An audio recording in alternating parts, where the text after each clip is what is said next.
Barbenheimer, the synchronized release of two anticipated blockbuster movies. On July 21st, 2023, I watched them both. In the proper order too, according to the guy working the front. Barbie in the afternoon, Oppenheimer in the evening. Barbenheimer was an amazing experience. Neither movie was perfect, but when the dust settled, I already wanted to rewatch them both.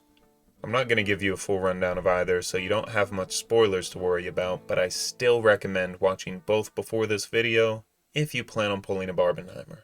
Barbie was first up. It started out pretty good, but then Ken. The more Ken we saw, the better the movie became. Ken is my favorite character in the entire movie. There's not a single scene I thought he didn't perform perfectly. There's a reason these things sold out in a day.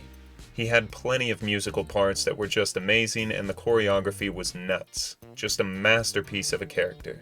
The design of the Ken storyline was perfection. He might play second fiddle to Barbie when it comes to toys, but in this movie, Ken plays his own fiddle. And he plays that fiddle beautifully. I really liked this movie. There were two parts that felt forced among all the fun that could have been expressed in a more natural way. But don't let these parts get in the way of you enjoying this movie or Ken. Oppenheimer. This is a dialogue-heavy movie.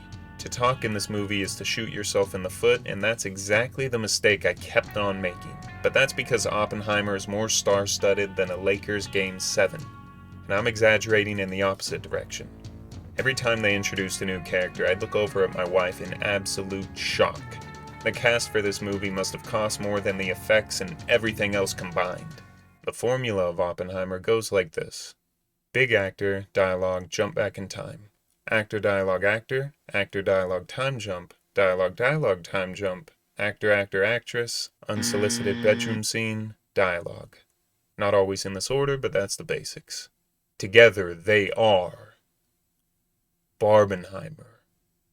Two characters racked with thoughts of death, two gray paths, paths that were not walked alone, constantly disappointing the ones who love them to follow these paths. Worlds changed forever, with no option of returning to how things were. Two stories, true stories. And Ken.